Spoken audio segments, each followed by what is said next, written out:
kalender liturgi kita, pada tanggal 5 nanti, tanggal 5 Maret, kita akan memperingati Rabu Abu, sekaligus sebagai pembukaan masa Prapaskah. Lalu Prapaskah itu adalah momen atau saat berjalan kembali kepada kerahiman Tuhan. Karena kita ingin bertobat. Karena orang ingin memperbaiki dirinya. Puasa menurut Islam dan Katolik pada dasarnya sama, yakni menahan segala sesuatu yang dapat membatalkan puasa. Nah, dalam Islam, puasa berarti menahan lapar dan dahaga, juga mengendalikan diri terhadap hawa nafsu. Puasa dalam agama Katolik juga sama, yaitu menahan lapar dan dahaga serta menahan hawa nafsu yang dapat mendatangkan.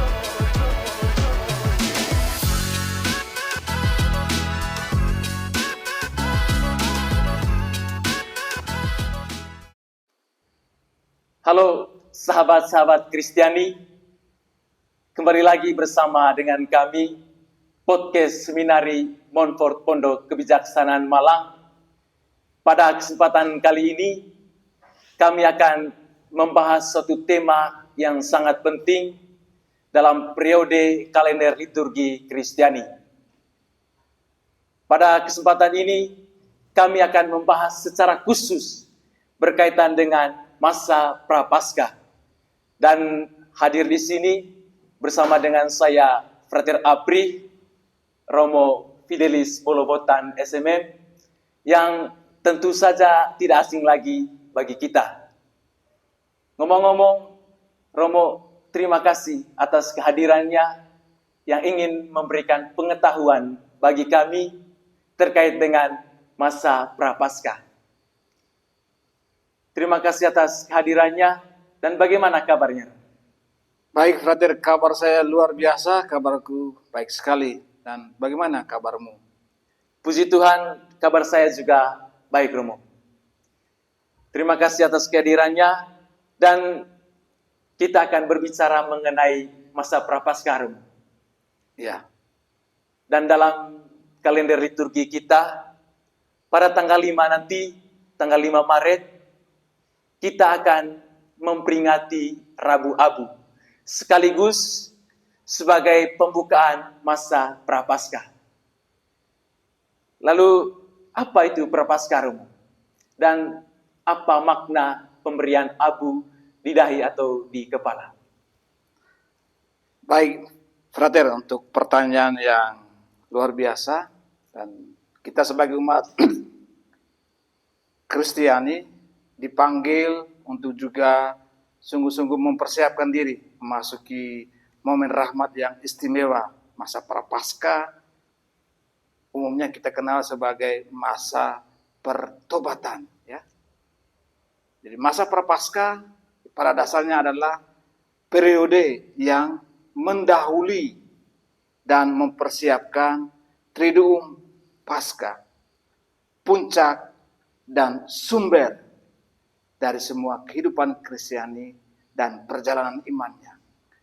Dengan kata lain, Prapaskah itu adalah momen atau saat berjalan kembali kepada kerahiman Tuhan.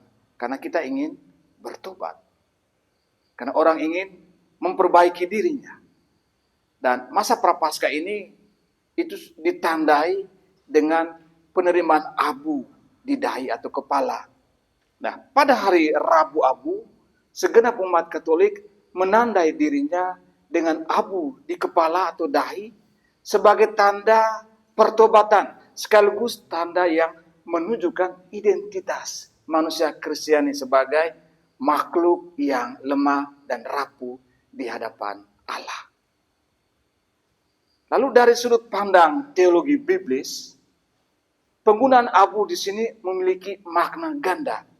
Jadi yang pertama, tanda kelemahan dan kerapuan kondisi hidup manusia. Dalam Kejadian bab 18 ayat 27, Abraham menyahut, "Sesungguhnya aku telah memberanikan diri berkata kepada Tuhan, walaupun aku debu dan abu. Dari pengalaman tragis yang dialami Ayub, ia sendiri menyadari batas terdalam dari eksistensinya sendiri dengan menegaskan demikian.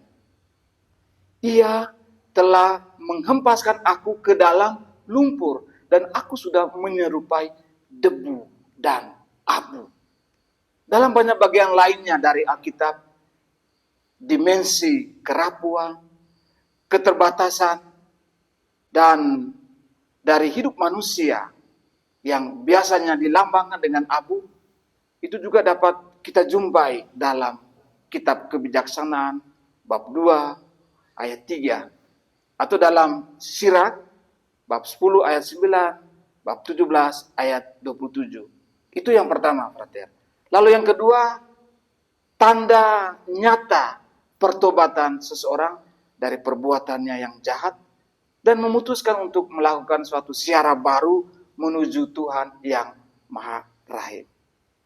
Nah, ungkapan Indonesia Rabu Abu itu memang diambil dari bahasa Latin, Feria Quarta Cinerum, atau dalam bahasa Inggris Ash Wednesday.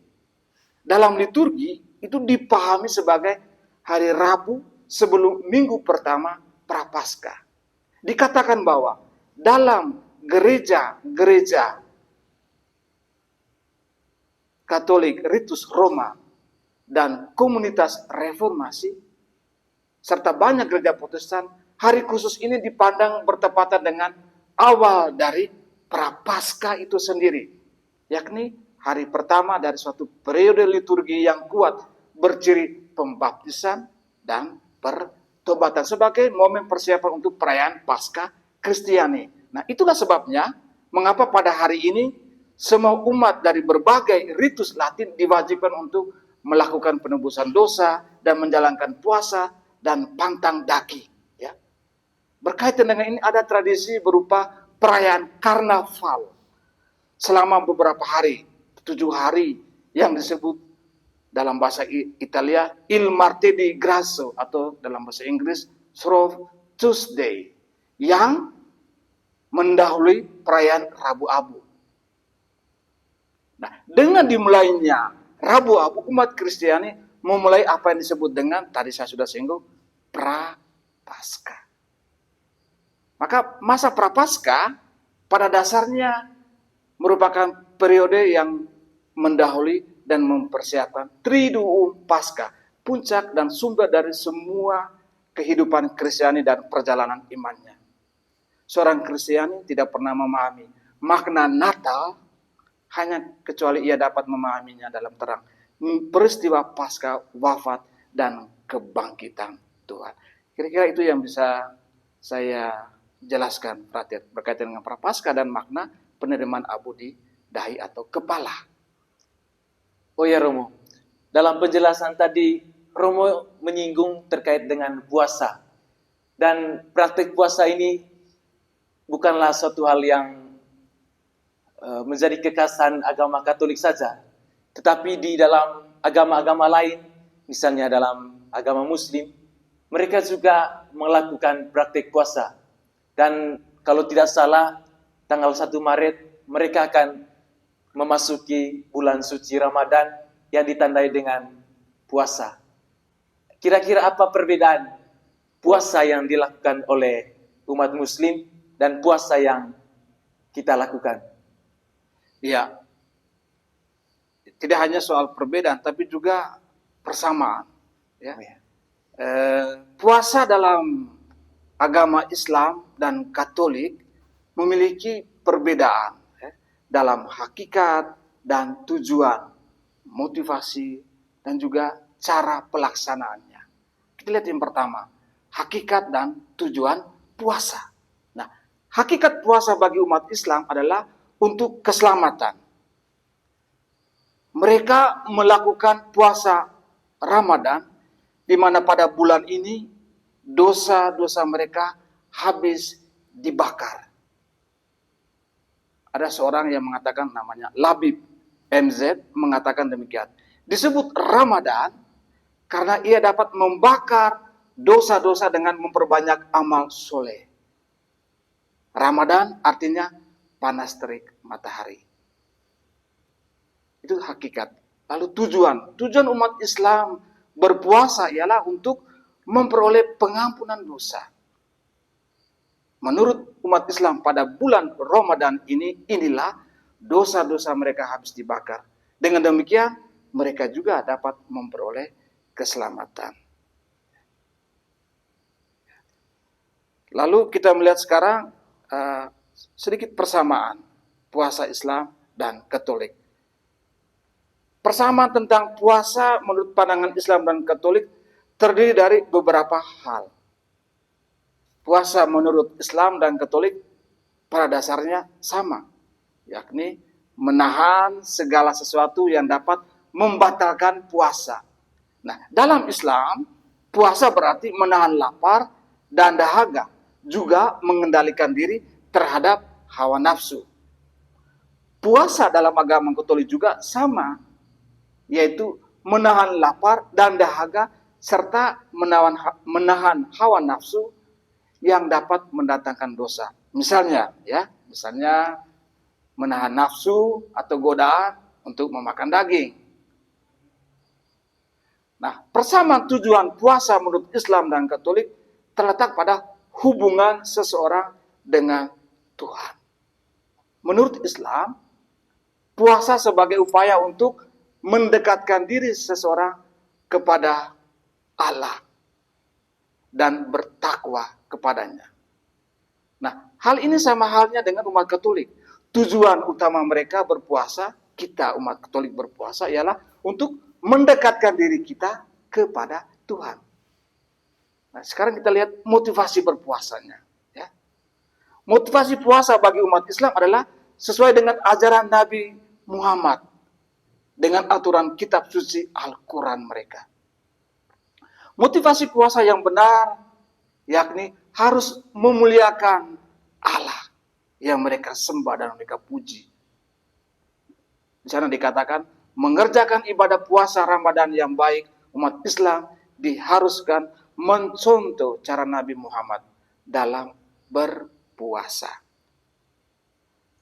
Mungkin ada satu dua refleksi yang bisa kita lihat di sini.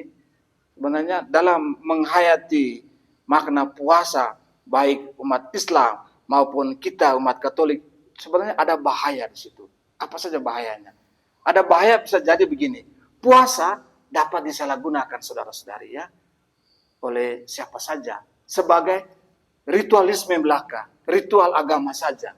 Nah, ini tentu akan menyebabkan makna puasa menjadi berubah baik dalam Islam maupun dalam Katolik. Motivasi puasa yang benar adalah berpuasa sesuai perintah Tuhan. Lalu soal waktu pelaksanaannya. Puasa dalam Islam itu dikatakan dimulai dari terbit fajar hingga terbenamnya matahari. Sementara puasa kita sebagai orang Katolik tidak dibatasi oleh waktu. Tergantung masing-masing orang. Ketika dia merasakan adanya daya gerak Roh Kudus mendorongnya melakukan puasa dan pantang, dia melakukannya sebagaimana yang diajarkan oleh gereja. Kira-kira itu yang bisa saya jelaskan sedikit perbedaan dan persamaan puasa di Islam dan di gereja Katolik. Baik Romo. Romo tadi telah menjelaskan perbedaan dan juga persamaannya. Ya, betul. Dan tentu ada kekhasan tersendiri baik di dalam Islam maupun di dalam agama kita. Nah, kita akan lebih mendalam berkaitan dengan puasa yang kita lakukan, Romo, di dalam agama kita. Dan juga tentu selain puasa, kita juga mengenal yang namanya pantang. Kira-kira apa yang bisa kita lakukan, Romo? Atau bagaimana menjalankan pantang dan puasa itu? Dan apa perbedaannya, Romo, antara pantang dan puasa? Baik. Ya, jadi saya mungkin bisa mengatakan bagaimana persisnya ya praktik yang diajarkan dalam gereja Katolik berkaitan dengan puasa dan pantang. Mari kita lihat bersama.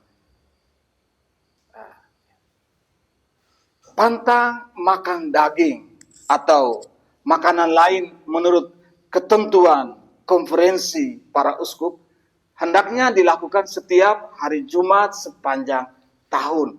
Kecuali hari Jumat itu kebetulan jatuh pada salah satu hari yang terhitung hari raya. Sedangkan pantang dan puasa hendaknya dilakukan pada hari Rabu Abu dan pada hari Jumat Agung memperingati sengsara dan wafat Tuhan kita Yesus Kristus. Nah, peraturan pantang mengikat mereka yang telah berumur genap 14 tahun. Sedangkan peraturan puasa mengikat semua yang berusia dewasa sampai awal tahun ke-60.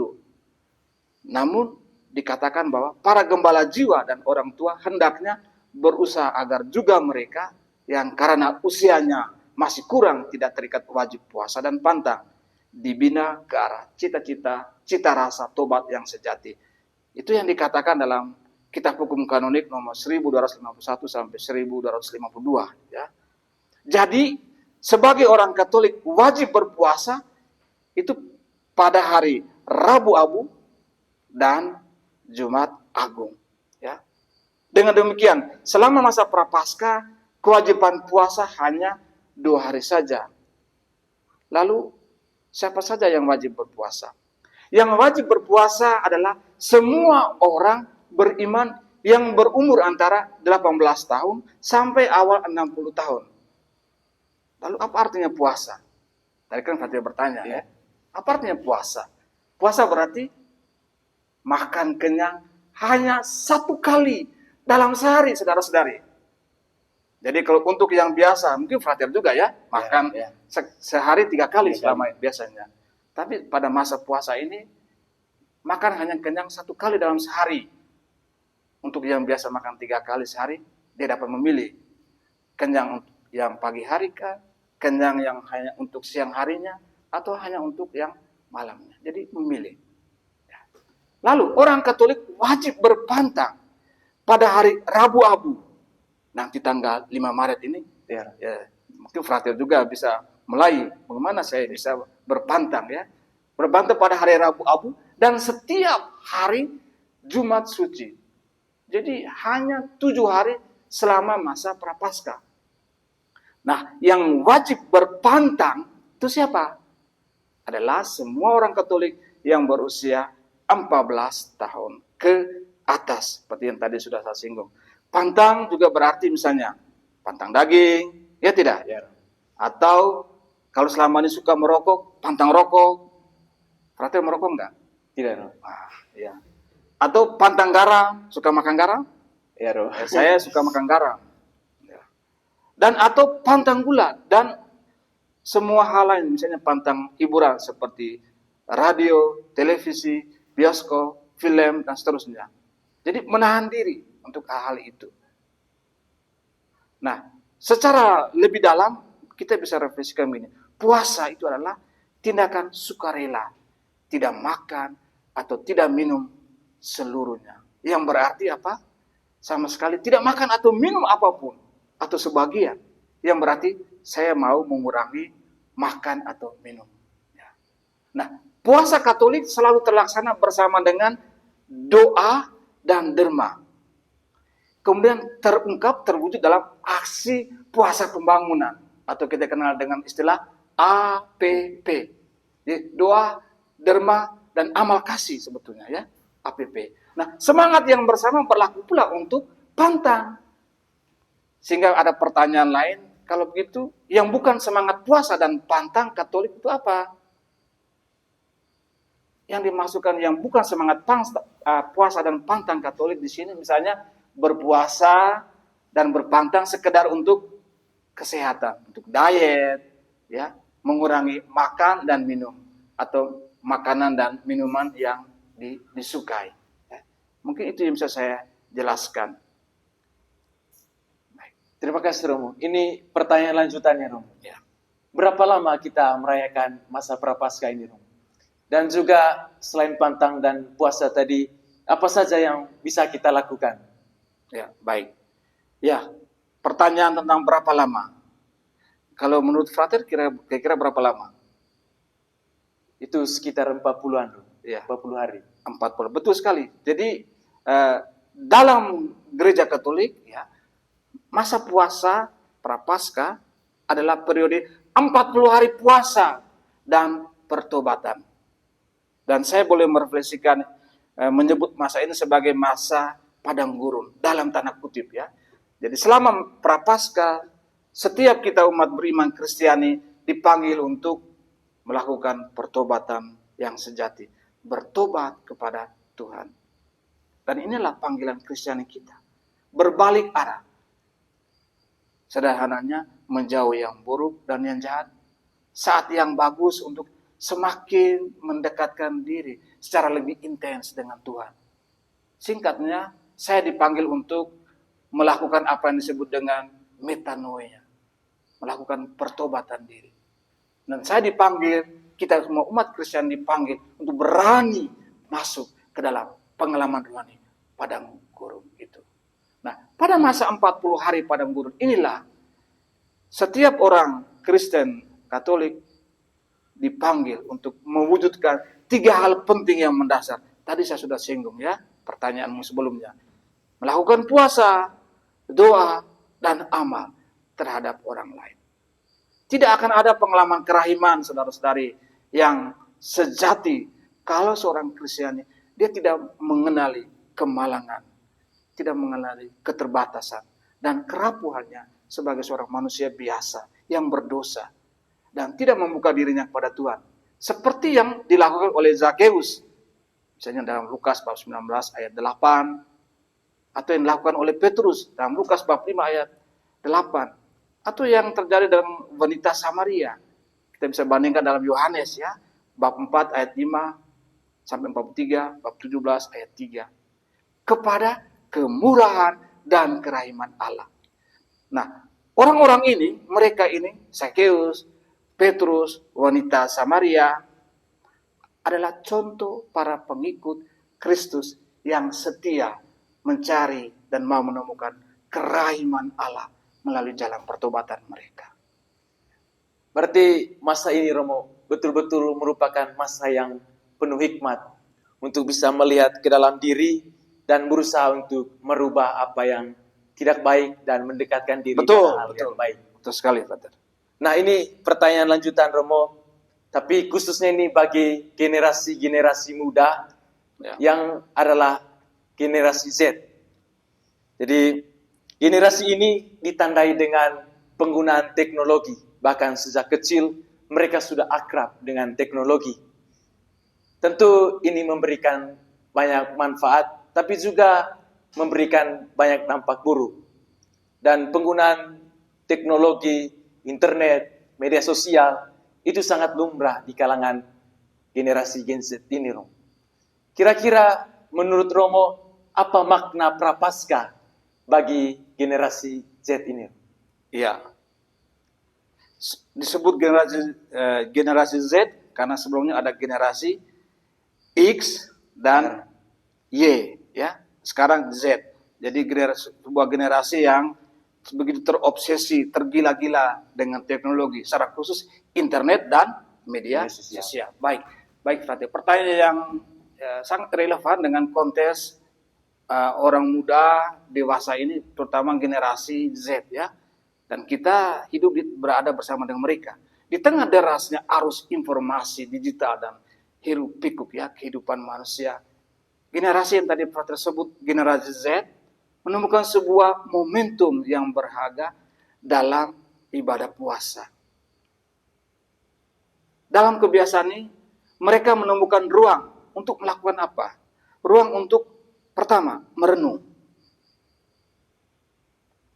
Dalam masa puasa ini, adalah kesempatan baik juga bagi mereka untuk menguatkan spiritualitas dan keimanan mereka. Dan menghubungkan diri dengan nilai-nilai yang lebih mendalam.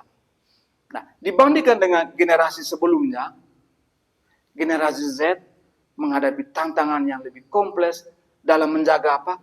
Keseimbangan antara dunia digital yang serba cepat dan nilai-nilai tradisional yang mestinya mereka juga harus ketahui dan mereka pupuk mereka hayati dalam hidup. Namun puasa memberikan kesempatan untuk belajar berefleksi lebih dalam tentang hidup mereka sendiri, tentang tujuan hidup mereka di tengah dunia, lingkungan, dan eksistensi mereka di hadapan Tuhan dan sesama. Itu artinya apa? Itu berarti puasa dan pantang di masa prapaskah ini setidaknya dapat membantu mereka untuk melakukan introspeksi diri, mengevaluasi diri. Jadi mereka diajarkan untuk apa? Mempertimbangkan prioritas hidup mereka. Mana yang paling penting dan mana yang kurang penting. Dan juga di kesempatan untuk menemukan kedamaian dalam kesederhanaan. Dalam keterbatasan hidup. Sebab itu mereka juga ditantang untuk belajar mengambil jarak dari dunia teknologi dan komunikasi, internet, media sosial di era digital ini yang kadangkala membuat mereka bisa kebablasan dalam tanda kutip ya Pak Ter, ya, dalam hidup dan membuat mereka kehilangan orientasi dalam kehidupan mereka sebagai orang muda. Nah, bagi generasi Z ini, puasa bukan hanya sekedar menahan lapar dan haus, tapi juga perjalanan spiritual yang bantu mereka untuk menemukan kedalaman diri mereka sendiri. Dengan demikian, puasa bukan hanya menjadi kewajiban agama bagi generasi Z, tapi juga menjadi momentum yang memperkaya roh dan kehidupan mereka sendiri. Ya, kira-kira itu yang bisa saya sampaikan, Pak. Berarti masa prapaskah ini, Romo, sungguh bermakna ya, Romo, bagi generasi Z. Wah, sangat bermakna. Kalau mereka sendiri sadar akan nilai value yang ada dalam masa tobat, masa prapaskah, dengan apa yang sedang mereka hayati. Karena ini adalah generasi yang sangat terobsesi, tergila-gila dengan dunia internet, terutama media sosial, teknologi terutama media sosial, dan internet. Baik, Romo, kita sampai kepada pertanyaan terakhir, dan ini mungkin pertanyaan yang merupakan basic dari Romo sebagai Mariolog. Di dalam Lumen Gentium dikatakan dalam nomor 53 bahwa Maria itu adalah anggota gereja yang paling unggul dan juga menjadi model untuk umat beriman. Dan ini tentu membuat kita umat beriman meniru Bunda Maria, dan kita melihat bahwa Bunda Maria itu memiliki peran yang besar dalam menghantar umat beriman untuk semakin beriman kepada Kristus. Lalu apa peran Bunda Maria, Rom, dalam masa prapaskah ini? Baik, ya, menarik sekali. Apa peran Bunda Maria dalam masa prapaskah bagi saudara-saudari umat beriman Kristiani, umat Katolik dalam mempersiapkan diri dan kemudian menghayati makna puasa dan pantang menghayati masa prapaskah ini? Baik, liturgi Romawi secara tradisional ya tidak memiliki referensi eksplisit tentang perawan tersuci Maria di masa prapaskah. Namun orang-orang selalu merasakan kehadiran seorang ibu yang luar biasa, kehadiran Maria ya dalam mereka mengembangkan devosi kepadanya, yakni devosi kepada Bunda Maria yang berduka cita atau Mater Dolorosa. Nah, dalam sebuah koleksi atau kumpulan misa untuk menghormati perawan Maria yang terberkati, juga ada rumusan yang berkaitan dengan masa prapaskah di mana Bunda Maria yang tersuci ini dirayakan. Yang pertama, Maria dirayakan pada masa prapaskah ini sebagai seorang murid Tuhan yang sejati. Sebagai perawan Maria yang berada pada salib Tuhan, di bawah kaki salib Tuhan. Dan sebagai seorang perawan, dia adalah perawan Bunda rekonsiliasi. Ya. Kemudian ada rumusan ketiga yang menghubungkan Maria dengan 3 tema penting prapaskah. Apa itu, Frater? Pertama, Maria adalah figur teladan dalam hal mendengarkan. Dan taat kepada Tuhan. Jadi kalau Bapak Ibu Saudara-saudari ingin menghayati masa Prapaskah bersama dengan Bunda Maria, teladanilah sikap hidup ibu kita yang terkasih ini, Maria.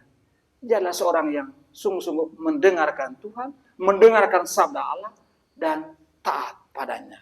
Lalu Maria ini adalah seorang sosok yang luar biasa. Seorang yang memiliki solidaritas dalam kesengsaraan dan salib putranya terkasih, Tuhan kita Yesus Kristus. Lalu kemudian, kalau saya ingin menghayati masa Prapaskah bersama Maria, Maria ini bisa membimbing kita pada rekonsiliasi kita dalam perjalanan pertobatan. Nah, kita juga dapat menyarankan pada masa Prapaskah ada sebuah antifon yang mungkin Frater juga nyanyikan ya. Antifon Alma Redemptoris Mater, yang mengungkapkan dengan cara yang menonjol peran Maria yang tersuci dalam misteri Paskah. Ya. Alma Redemptoris Mater, que per via celi porta manes, stella maris, succurre cadenti, surgere qui curat populo. Tu che genuisti natura mirante, tuum santum genitore, virgo prius ac posterius, Gabriolis ab ore sumens illud ave peccatorum miserere. Wah, ini kalau dihayati dengan bagus lagu ini, jadi dikatakan, oh Bunda Penebus, gerbang langit, bintang laut, tolonglah umatmu yang merindukan untuk bangkit kembali. Dikau yang dengan menerima salam malaikat dalam kekaguman semua ciptaan telah menghasilkan penciptamu, ibu yang selalu perawan. Kasihanilah kami, orang-orang berdosa. Ini yang bisa kita lihat. Apa yang dikatakan dengan sebagai figur Maria yang bisa membimbing dan menuntun kita di masa Prapaskah ini. Boleh saya katakan, ada beberapa hal yang bisa kita lihat nanti. Yang pertama, tadi dikatakan Bunda Penebus, Maria Bunda Penebus. Yaitu Kristus dalam tindakan menebus umat manusia dengan pengorbanannya. Dia adalah ibu dari sang penebus. Lalu bintang laut yang menolong umatnya, menolong kita yang jatuh, tetapi rindu untuk bangun lagi, bangkit lagi. Setelah saya melakukan kejahatan, saya harus belajar bangkit lagi. Maria adalah bintang laut yang menolong kita. Dan dia adalah bintang penuntun bagi orang-orang yang jatuh berulang kali di tanah pengasih ini, di dunia ini. Tetapi yang cenderung tanpa henti, terutama di masa Prapaskah ini, untuk bangkit kembali ke kehidupan rahmat yang baru. Akhirnya, engkau yang dengan menerima salam malaikat dalam kekaguman semua cipta telah menghasilkan penciptamu. Mengingat kembali kita akan apa? Sebuah peristiwa yang luar biasa. Yang nanti kita akan rayakan pada tanggal 25 Maret. Hari Raya Kabar Sukacita. Yang hampir selalu juga sedikit dia dalam tanda kutip mengganggu suasana Prapaskah. Karena itu adalah hari raya. Jadi kita harus berhenti sedikit. Tapi sebetulnya menampilkan sosok Maria yang luar biasa. Ibu yang selalu perawan. Kasihanilah kami orang-orang berdosa. Tidak pernah seperti di masa Prapaskah. Orang Kristen merasakan tugas orang berdosa ini sebagai milik mereka. Ya. Kita menghayati masa Prapaskah ini juga dalam kesetiaan kita dengan Tuhan, dan Bunda Maria mendoakan kita. Kalau saya jatuh, dia akan memegang tanganku, mengangkatku, dan membawa saya kembali kepada Kristus, putranya, Per Maria ad Jesum. Baik, terima kasih Romo.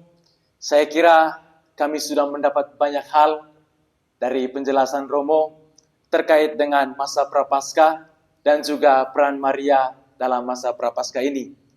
Dari apa yang Romo sampaikan, saya dapat menyimpulkan bahwa masa Prapaskah ini adalah masa untuk melihat ke dalam diri dan merenungkan perbuatan-perbuatan kita dan mengakui segala kelemahan-kelemahan kita serta berusaha untuk bertobat.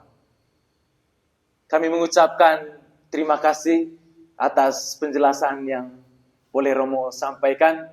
Semoga teman-teman sekalian, sahabat-sahabat Kristiani, boleh merayakan masa Prapaskah ini dengan baik dan bisa merubah diri ke hal-hal yang lebih baik.